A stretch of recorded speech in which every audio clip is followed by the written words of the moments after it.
Welcome to our program on Kardec Radio.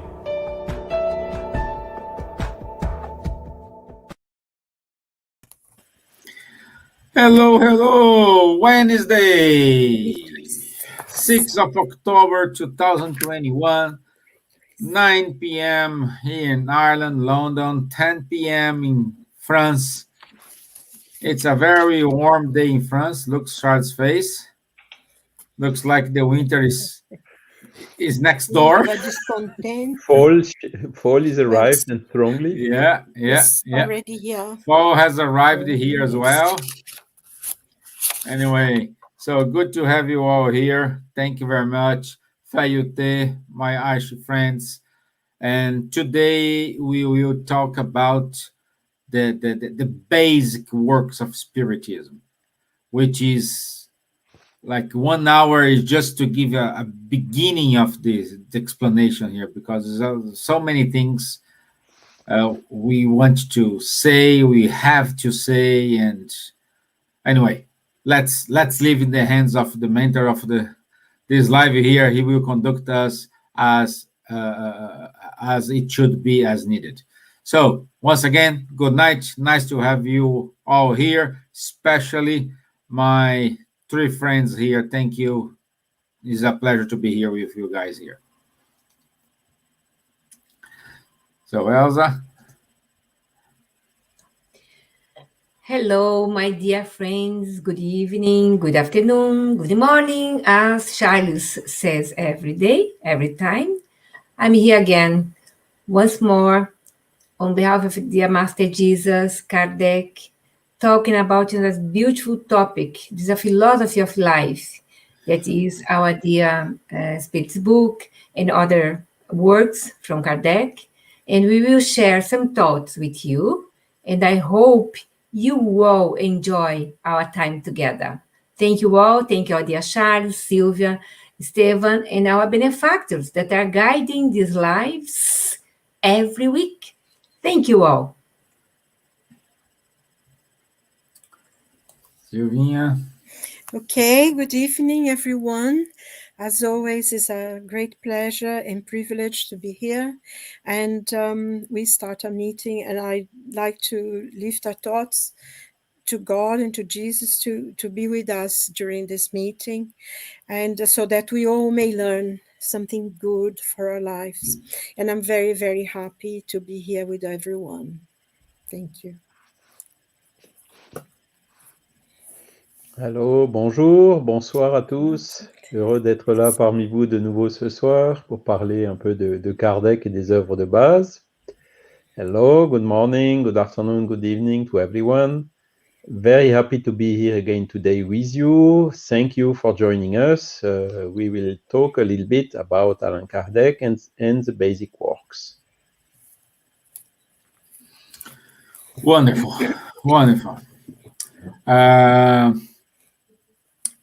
If you see in the comments any let's say deep information about the Spiritism, Kardec, you can find the link Elsa gave to us.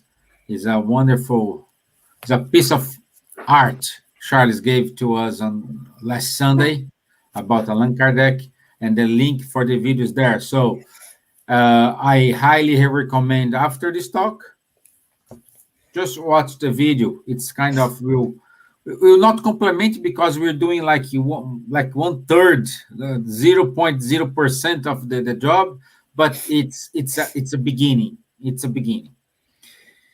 Okay, so I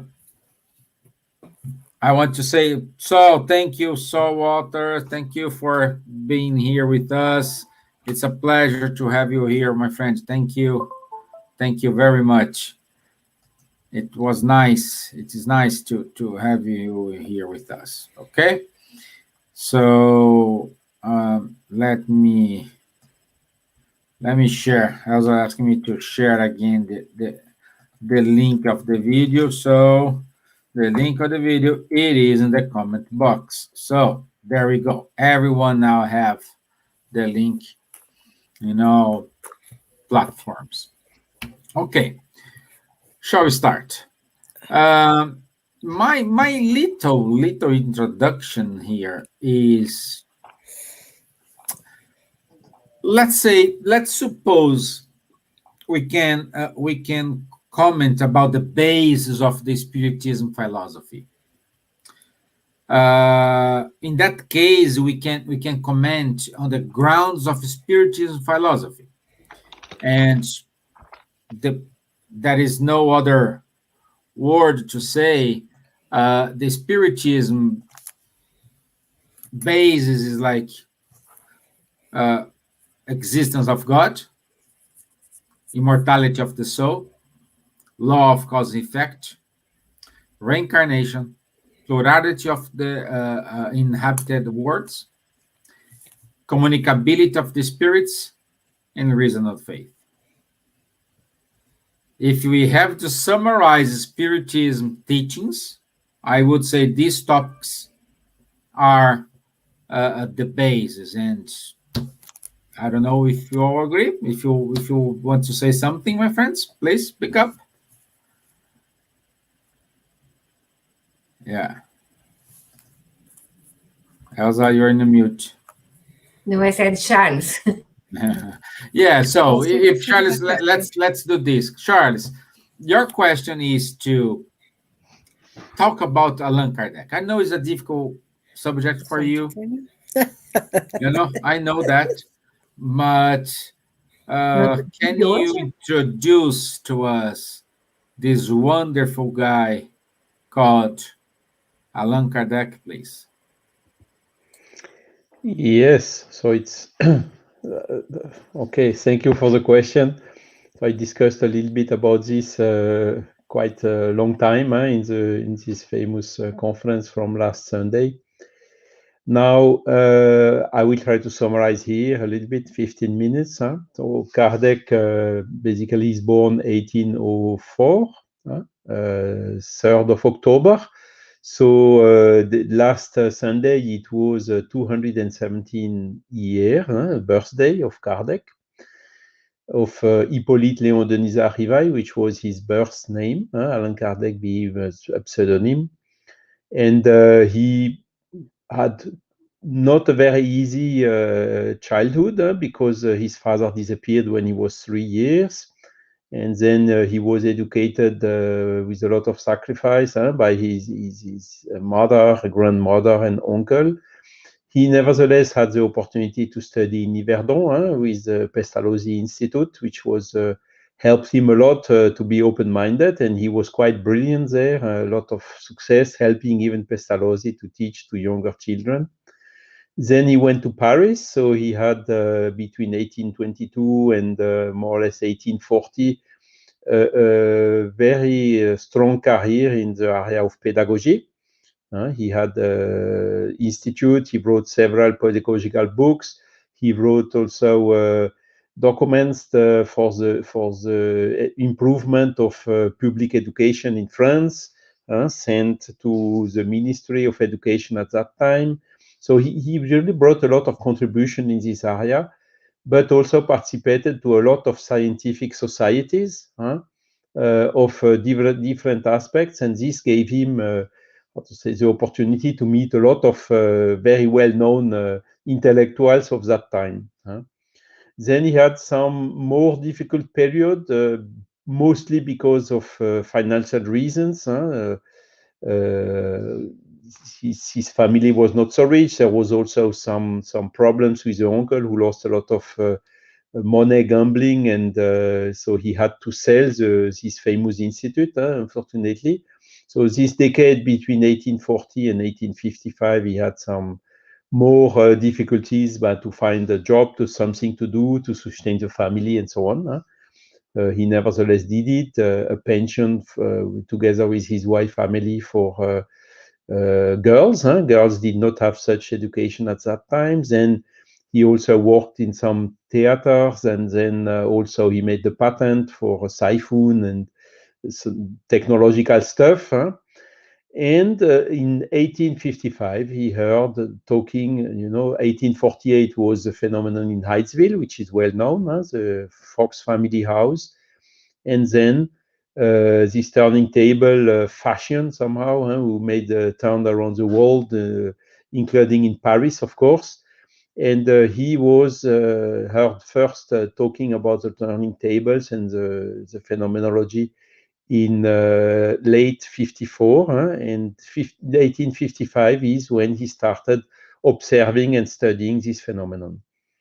And really what was different between all, because there was already more than 10 years people observing this phenomenon, the particularity he brought is, hey, indeed we get some intelligent answers through a table. So intelligent effects must have intelligent causes.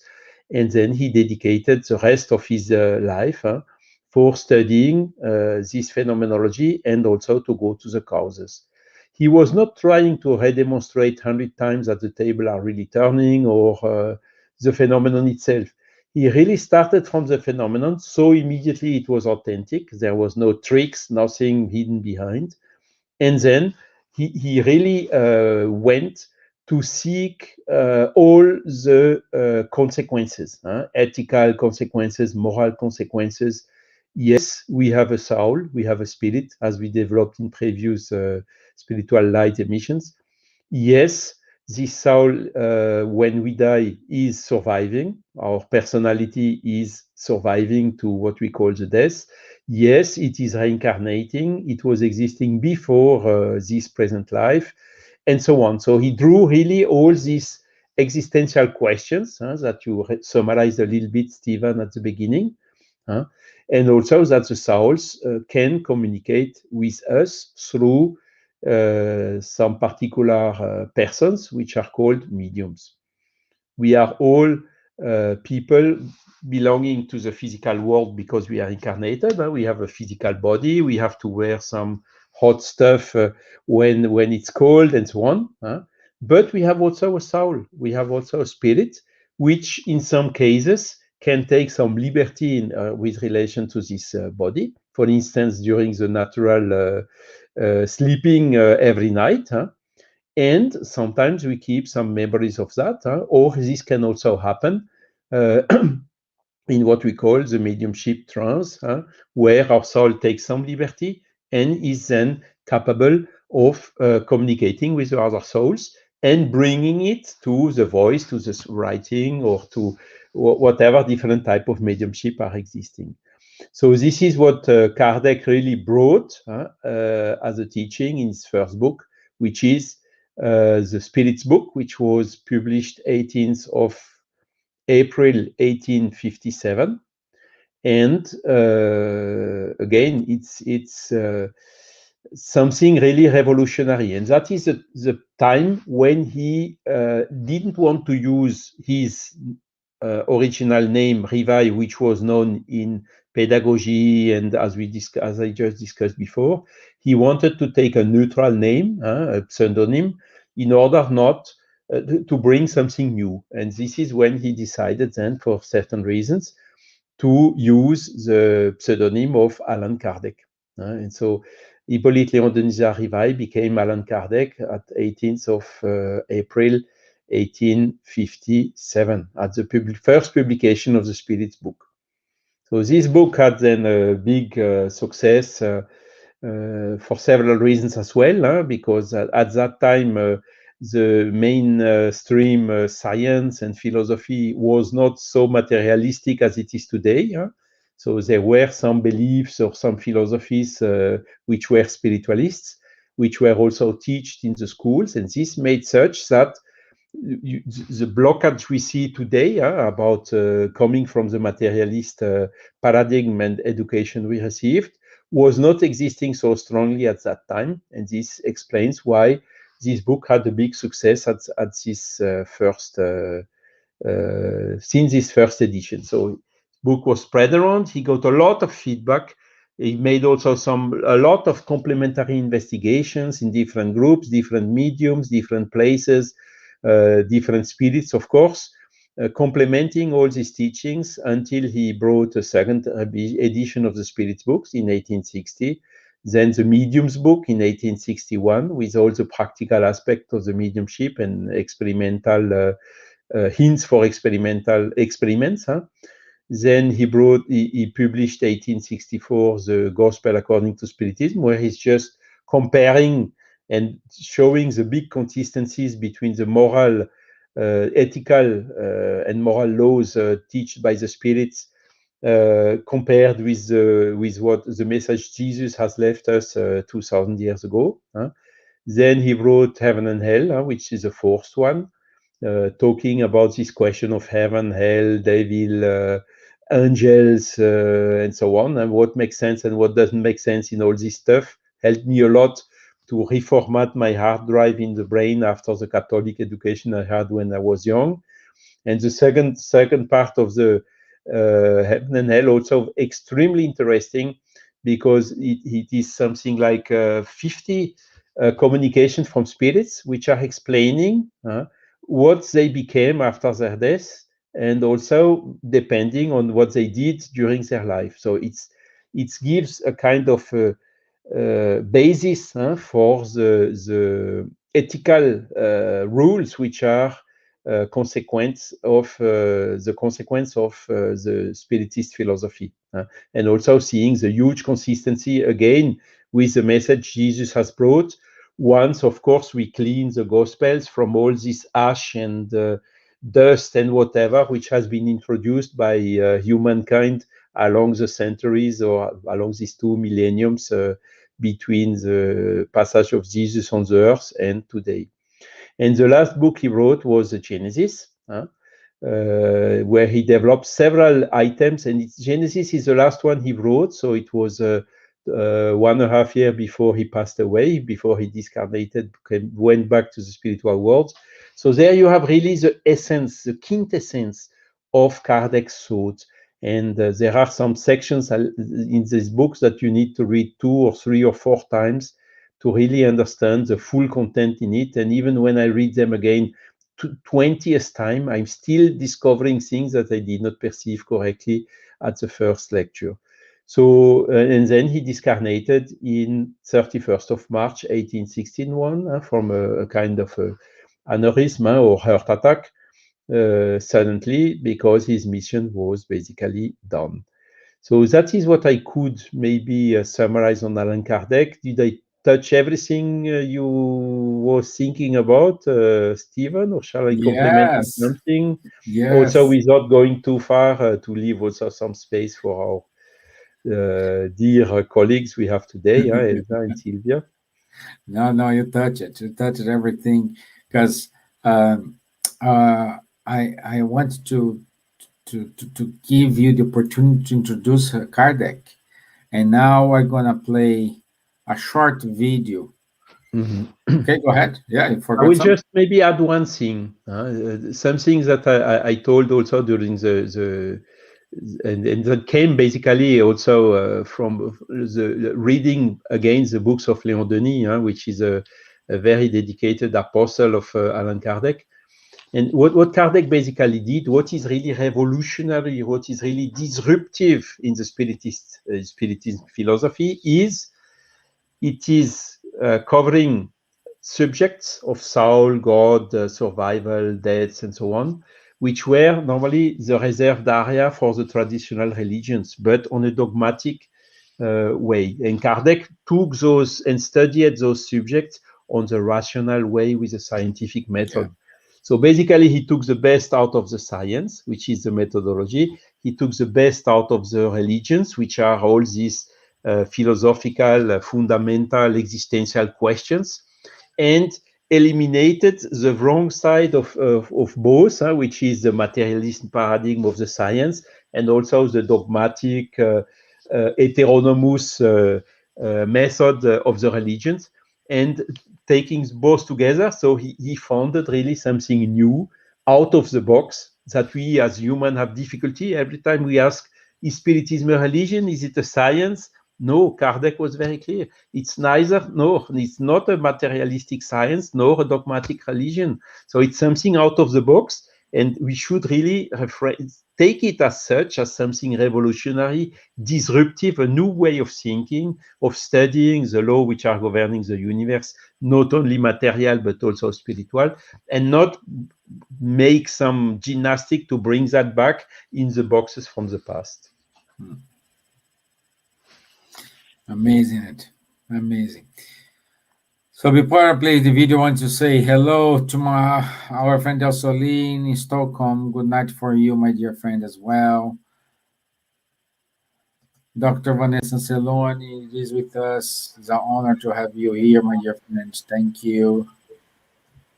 Gabriel Inácio, thank you for your time as well.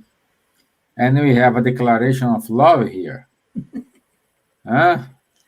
Danny, come on, my friend. You need to speak in English. Come with us. Thank you, Daniel. Thank you, my filho. Yeah. Patrocínio, good to have you here, my friend. Thank you. Okay, so let's play the video here. Let's share my screen. So with that introduction about who was Kardec and what he did, now we're gonna see a short video about the Spiritism teachings. Okay. By 1850, in the United States and Europe, the phenomenon of table turning had become very popular, crowding concert halls with hundreds of spectators who wanted to see such freely flying objects up close.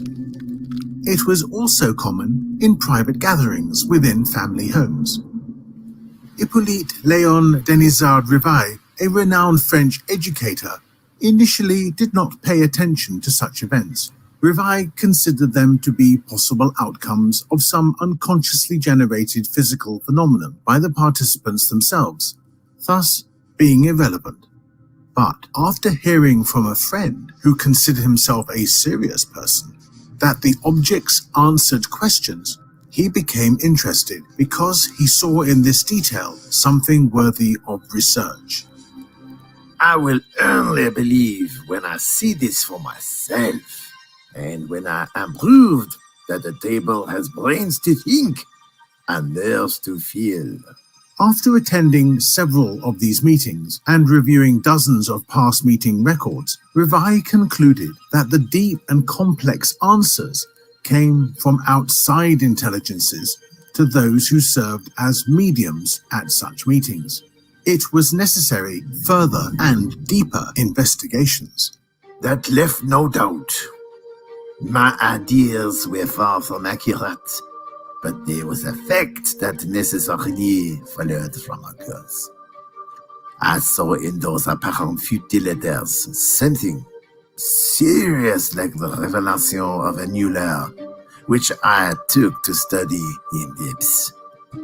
After testing and ruling out any possibility of fraud with the mediums he would use for his research, Rivail submitted to the spirits a series of questions aimed at elucidating problems concerning the philosophy, psychology, and nature of the invisible world.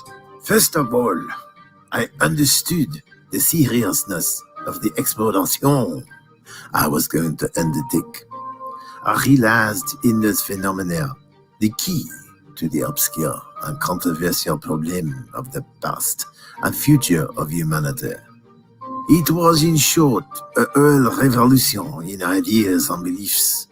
Therefore, it was necessary to work with the utmost circumspect and not lightly. Be positivist and not idealistic, so as not to deceive me. Kardec formulated and tested several hypotheses in order to explain mediumistic phenomena, among them fraud, hallucinations, physical forces, somnambulism, unconscious clairvoyance, telepathy, and disembodied spirits. To reassure that the information obtained would be reliable, he used different mediums, distant and unknown to each other, for the crossing of the answers. The result of this extensive research was published in the Spirits book, April 18, 1857. It contained the principles of the Spiritist teachings on the nature of spirits, their manifestations and their relations with men, the moral laws, the present and future life, and the future of humanity, written under the dictation and published by order of superior spirits by Allan Kardec. When questioned about its nature, this force has declared itself to belong to the world of spirit beings who have divested themselves of the human corporeal envelope. In this way, the doctrine of the spirits has been revealed. Details of the scientific method used by Reveil and about the superior spirits who communicated the Spiritist teachings will be seen in our next studies. Do not forget to check the description of the video for more research material. Stay tuned for the coming episodes.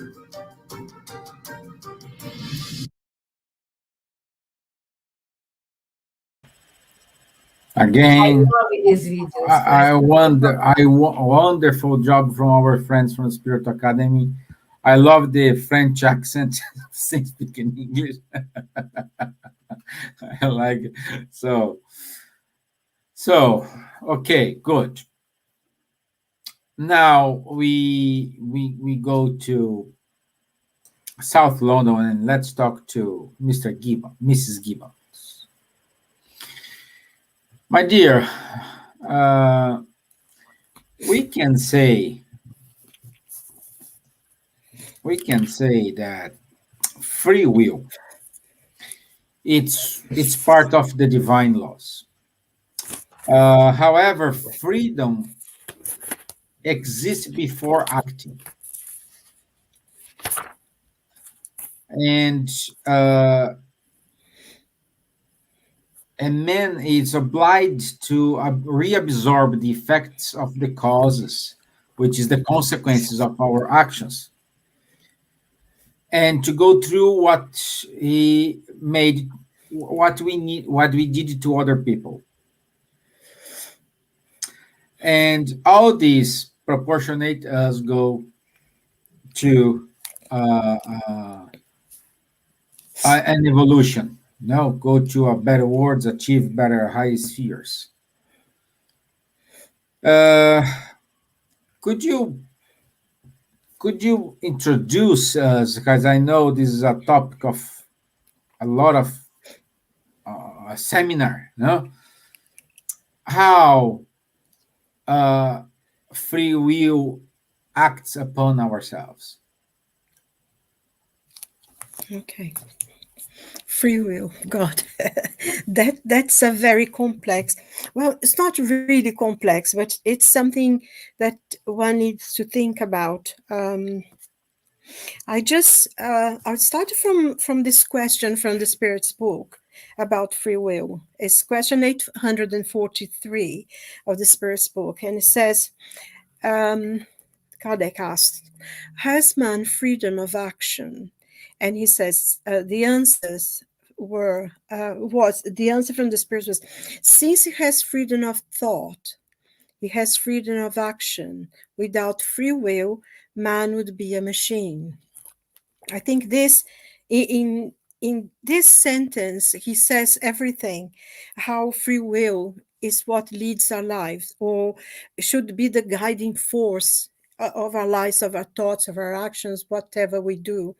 It's very, very important, because this question is always something that people debate on, especially in such a times as we are living now, when there is so much, everything has to be black and white, my opinion, my truth, you keep hearing all this stuff. And we completely forget that we have freedom of thought. You can be in prison, in chain, in the darkest hole, but yet you are free, because you can think and your thoughts can take you wherever you want. And I think this, when we begin to understand this, we have the responsibility. I think you mentioned something about we receive the result of our actions, and of course we live with action and reaction. Whatever we do, it comes back in one way or another.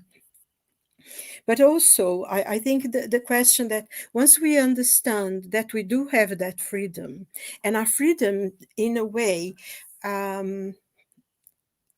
it can give us the opportunity to go and do whatever we want, but also we will have to have the consequences of whatever we have done.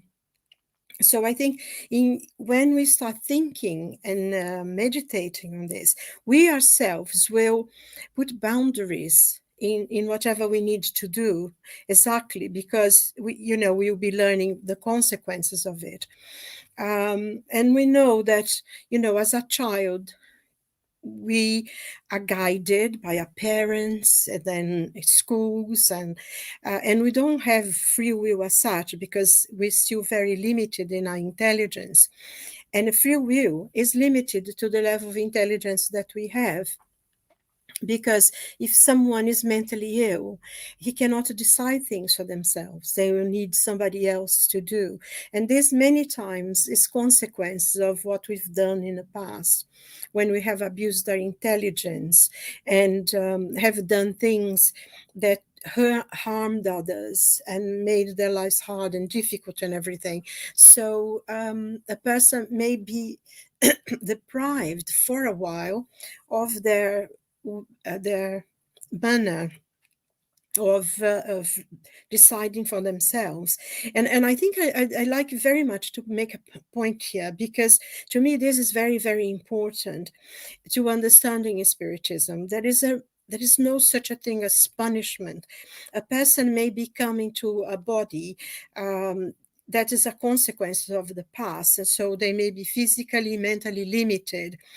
And this does not mean that God is punishing them, but everything is a lesson. Everything is something that a new opportunity. And sometimes in our ignorance, we see, say, for instance, a child that have difficulties and so dependent and physically unable and mentally unable, and we think, oh, horrible. What I heard someone saying, I saw someone passing in the street with a child in a wheelchair, and the child was physically very, very needy, very lacking, very deficient physically, and you could see that mentally as well.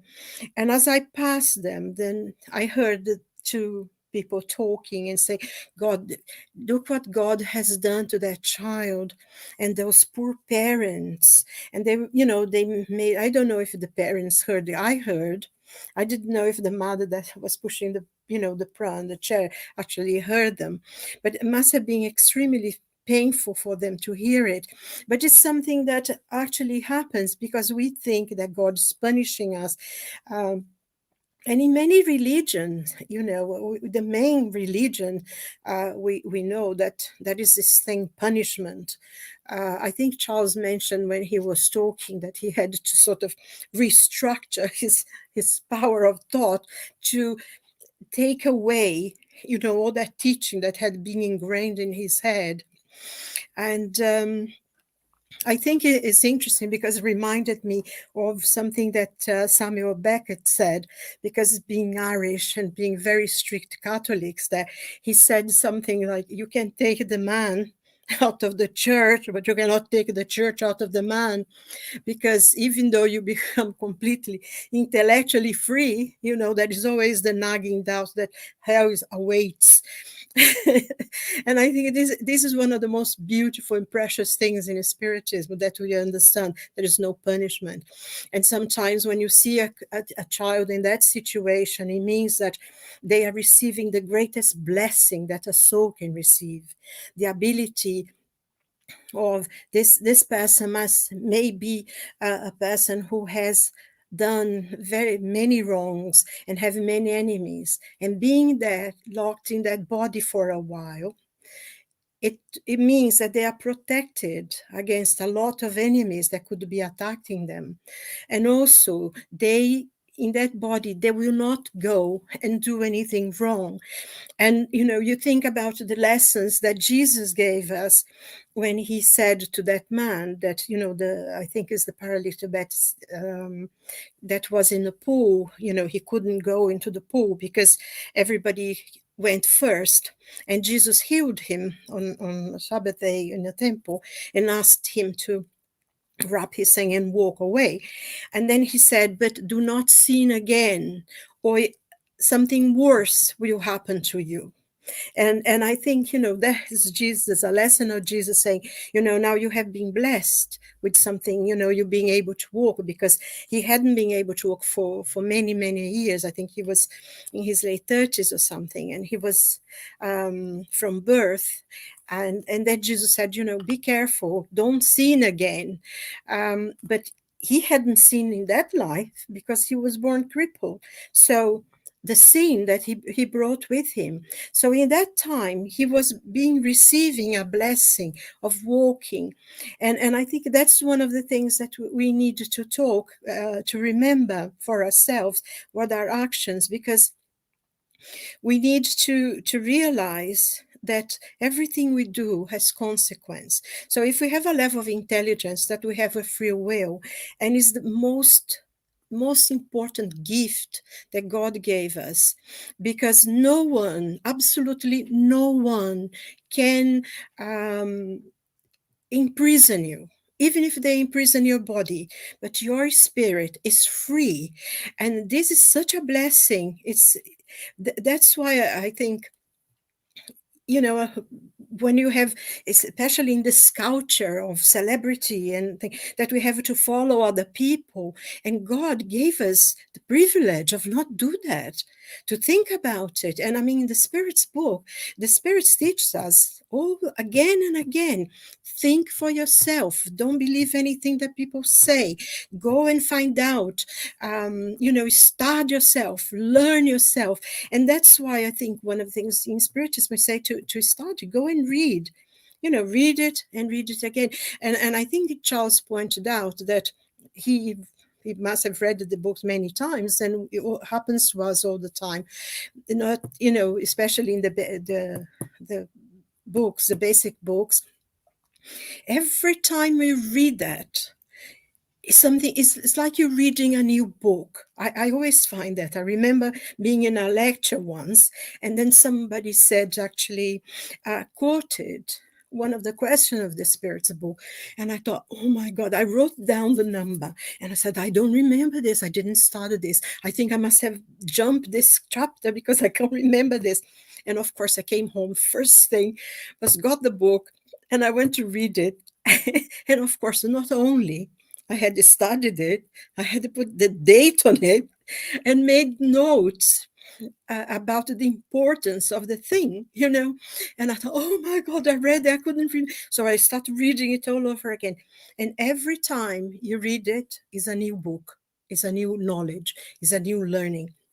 And I think that's why it's so important for us to really and truly read the basic books. It's such a joy. Every question is something new, is challenging. There is no substitution to get this book and actually read it.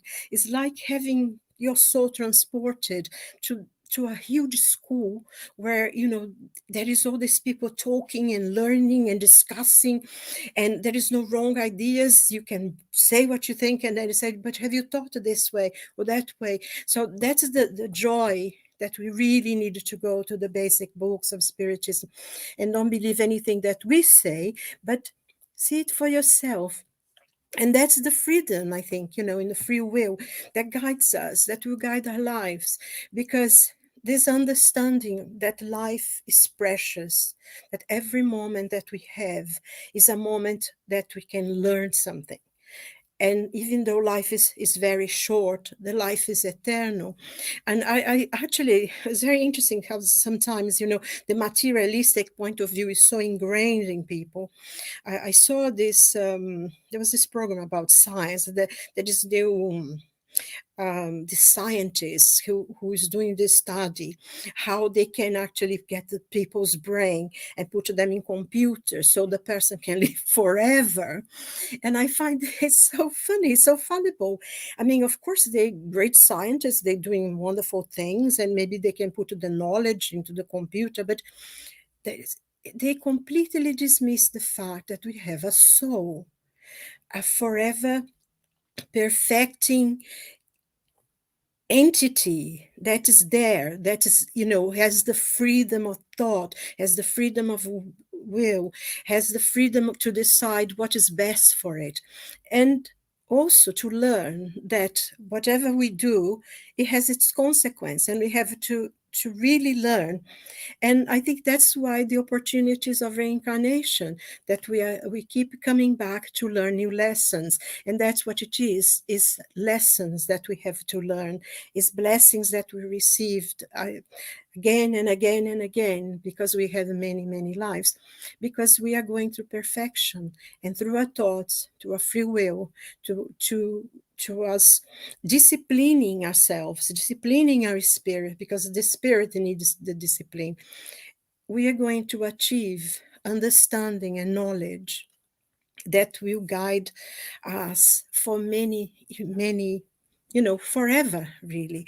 And also with our actions, if we do good actions, if we decide to do good, we can bring other people with us. Jung said in one of his quotes, he said that humanity does not grow and progress as a whole, but be individuals within that humanity that will grow, and the force of the unconscious will bring others with them. And I think we learn this in Spiritism. We learn this, that if we do good, if we are sincere, if we are we strive. I don't think, we're not far away from perfection. But on the other hand, we are on the way to perfection. So, the wrongs of the past are the past. We are here now. Let's do better for the future. And I think that's what the guiding force be, to study these books and to make our life. And we will not only help ourselves, but we will help other people as well. So, in this month that we are studying the basic books, I would recommend you to, just get anything, maybe just a chapter and just read it. And you see that's, it's wonderful, because every time is a new thing.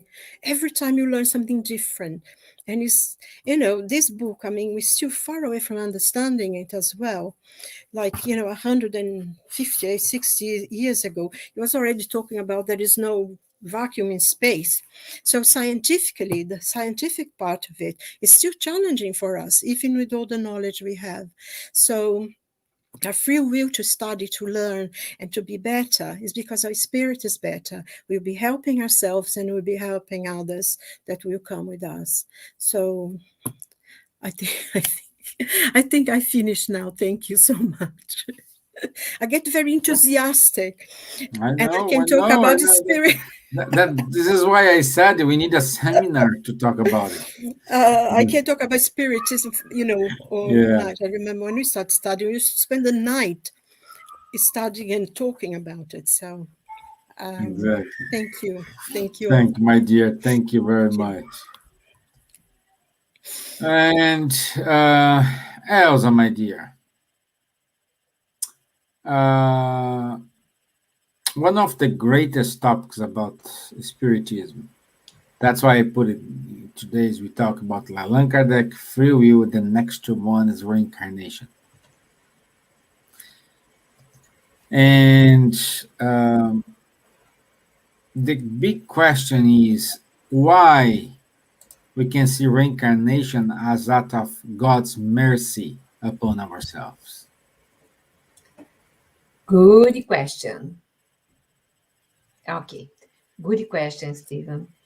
And reincarnation is not only in the domain of Spiritism. Reincarnation is a law, as a divine law, that so many millennia, other religions, other philosophies also use to teach about reincarnation, to think about reincarnation, some in a different ways.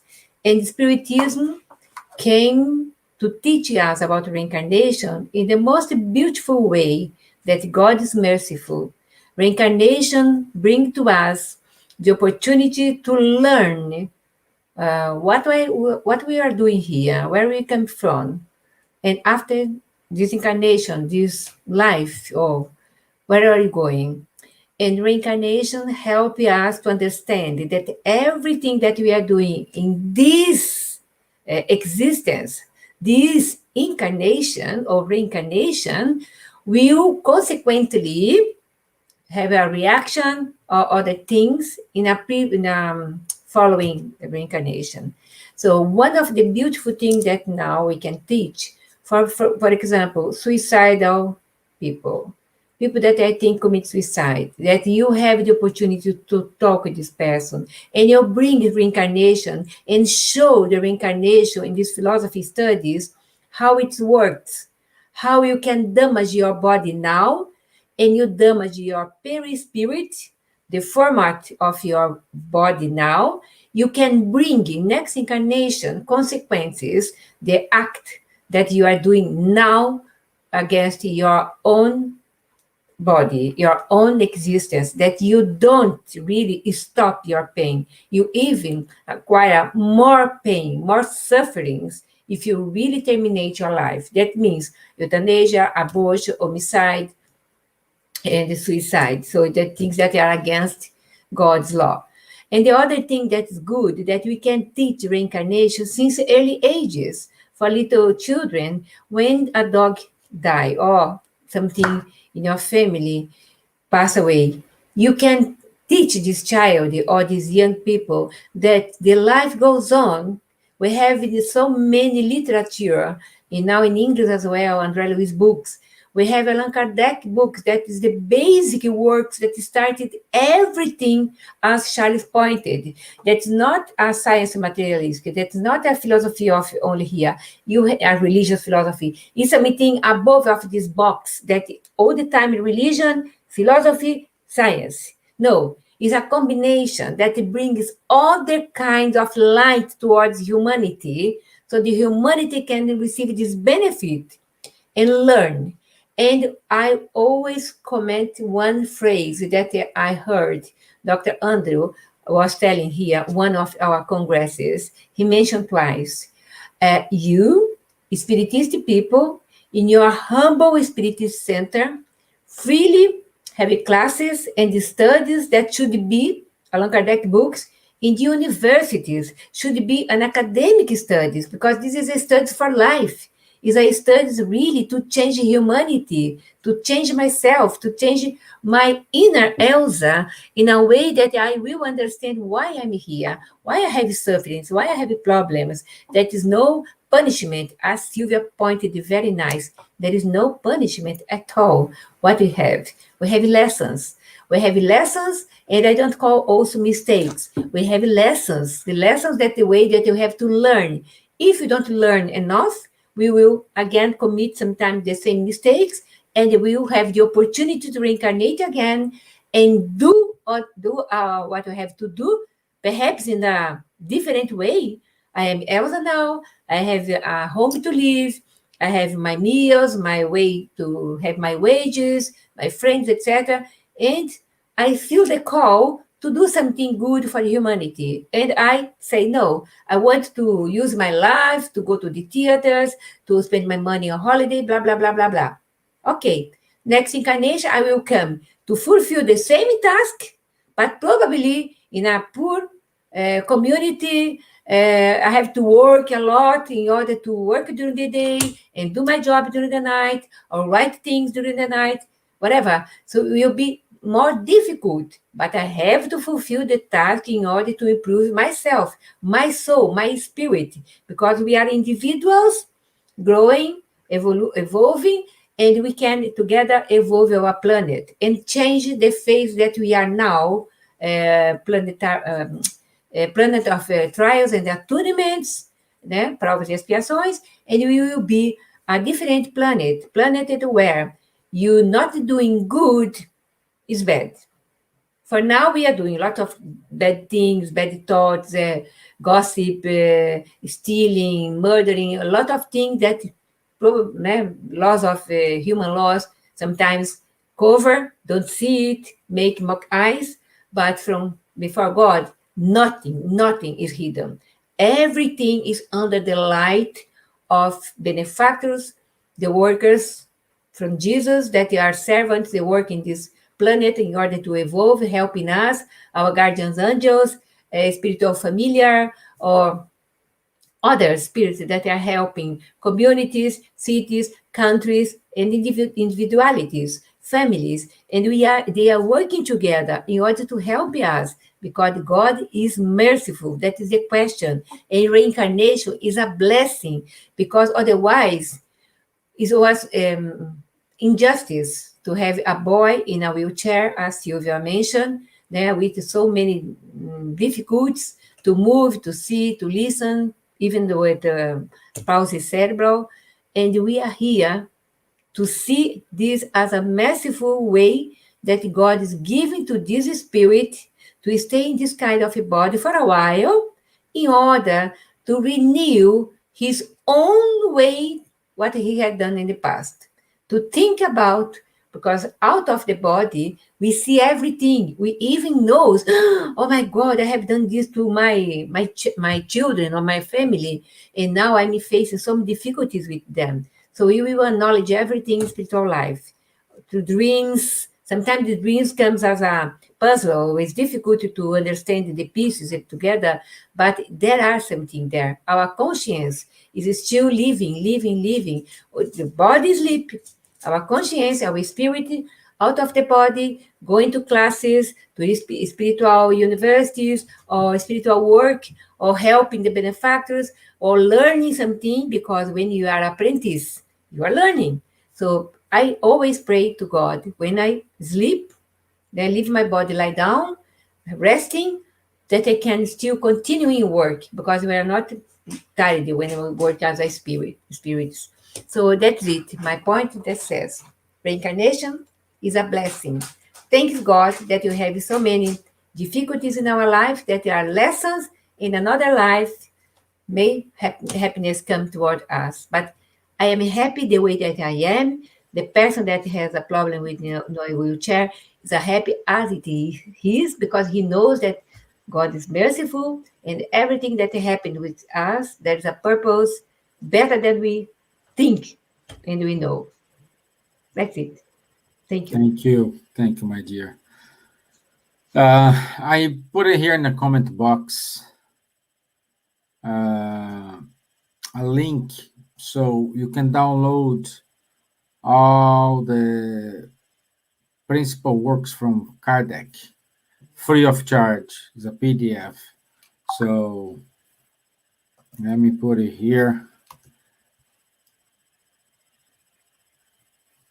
Yeah,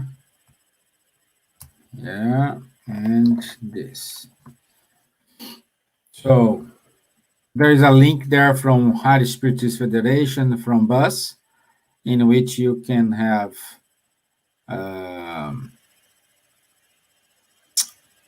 you can download the books free of charge. Okay, we want to say hi to Dr. Nadja. Thank you, my dear. She said hi to us. Yes, Alessandra Ribeiro. Good to have you here. Noemi. And Time Martinez. And our friends we have here with us. So, Hermina Silveira, thank you. Thank you all, my friends. Beatriz Gilles. So, thank you very much for being here with us. It's an amazing opportunity. We are just give some ideas about this wonderful, let's say, life changing. And if you have any questions, please, you can ask us. Meanwhile, I want to say, if any one of you guys have any more final comments or something like that. Well, I'd like to point again what you comment in the beginning, the link where we have the most important lecture this last year, say like that, is Charles Kempf talking about Allan Kardec, the pioneer of science, philosophy, and spirituality. You have the link, so if Stevan can put here again, I don't think you put in the beginning, I think, will be wonderful, because it's really, as pointed again, Dr. Andrew said, it's a university, it's academic study, and the research is amazing, really important for us. Okay? I think if you can share again, it would be nice. Yeah, I'll put it here again. Let me get. I put in the private one. Yeah. Okay, so once again, it's there. Okay. You put it in the video, as the banner, no? Is it possible to put the banner as a banner? No. Okay. Ms. Gibbons, any final words? No, I just, there's things that were talked about, free will, reincarnation, is all parts of that teach us who we are, where we came from, where we're going, the basic questions of life. I think, Elsa was mentioning something about that. And that's what we learn is life. And also it gives us the ability to see ourselves as the characters of our own history. We are who we are because we did this. We are not this way because somebody else's fault, they did that to me, or the tendency that we have always to blame somebody else for our wrongs. Oh yes, but if you hadn't said that, I wouldn't have done it. No, you did it because you actually chose to do whatever somebody else said. And I think it's very important for us. It gives you self-confidence as well, because your decision, what you decide to do, is what will guide you. So think properly, think carefully, and think before you do anything. And because this is a good thing. It's brilliant, it's a guidance, and eventually one day we'll be all meeting together and we'll be all angels. I always see that. We see all talking together, oh, do you remember when we were in that program at that time? Now we're all angels, because that's how I see me eventually. So that's exactly it. Great. Mr. Kempf. Yes, thank you. I mean, it's again, when we compare the materialistic view, we have only one life. After we die, we put us, somebody puts us we are put in a box and everything is finished and so on. So, okay, let's make use as much as we can from this only life, and we first and the other after, and so on. This is narrow vision. And then, of course, when the death is coming closer, it gives a kind of a panic. And on the other hand, you have this brighter view, this spiritualism, not dogmatic anymore, but as rational as any other science, studying all these questions, giving this bright view, lateral thinking, meaning of life, as Silvia just told, which is making us understand these laws which are governing the universe, where we will go to depending on what we are doing right now, explaining us what we should do, what we have to do, what is the best to do if we want to be happy. It's our choice to be happy today, or maybe to be happy only tomorrow, or be happy the next life.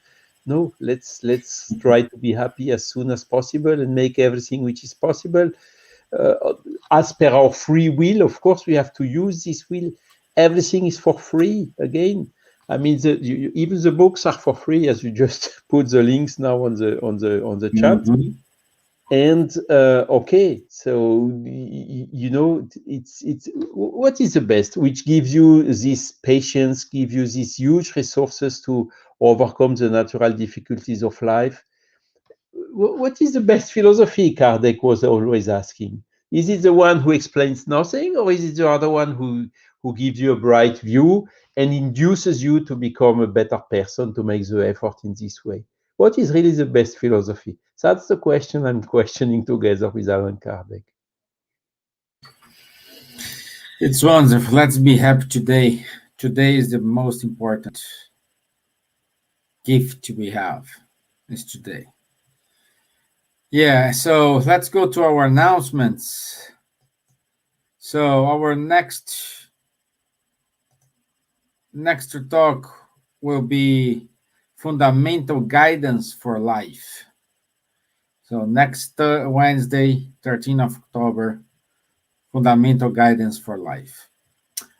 Reminding you, because this week, every time, 9:30 p.m. Brazil, we are having a special talk about the World Meeting of Jesus Friends with Chico Xavier and his legacy. And today's talk is with Geraldinho Lemos. This talk will have simultaneous translation, so feel free to watch it in the Buzz YouTube, the Spiritist Society of Irish Spiritist Federation YouTube as well, and many other channels like in Lithuanian channel. You do have it. So many other places are transmitting this live. Okay. In half an hour, Stevan. In half an Yeah, hour. in half an hour. Yes, exactly. Yeah. So in half an hour we will have it. So just a comment, because here we have like 9:30, but it's 10:30. Sorry. Okay, so it's the post here is wrong. It's 10:30 p.m. Our time here. Okay, so what more? Uh, for 6th of November, we will have Daniel Stiegel talking about Leon Denis. He will talk about the perspective, a new perspective of pain on pain. So it's a wonderful talk, and we are waiting for this talk at the beginning of November. Also in November, we will have the Spiritism Acts 2021, and the topic of this year is understanding our multidimensional journey. And if you are interested, please enroll yourself on the Spiritism Acts 2021.eventbrite.co.uk. Okay. Also, we can say that is a wonderful show, Time to Talk, with Guilherme Dias and Rafael Caldas every other week on Tuesdays, 8:30 p.m. Okay, and these are conversations on mediumship. And last but not least, Kardec Group, they do have their Insightfully Speaking podcast. You can listen the podcast in all the podcast platforms, and also they support two groups in Brazil, one in Salvador, Instituto Sheila, Group Espírita Sheila, another one in Curitiba, Instituto Mutirão. And if you want to help, just go to kardec.org.uk/high5 and you can contribute with that. And that's it. Thank you very much. Thank you everyone for your time, for your inputs. My dear friends, thank you. good. Always a pleasure to have you here, share this moment with you all. And Slag, my friends, and I'll see you next Wednesday. Thank you. I'll see you. Thank you. Bye bye. Bye. Have a good week, everyone. God bless. Thank Bye. you. All the Bye. best. Bye. Thank you.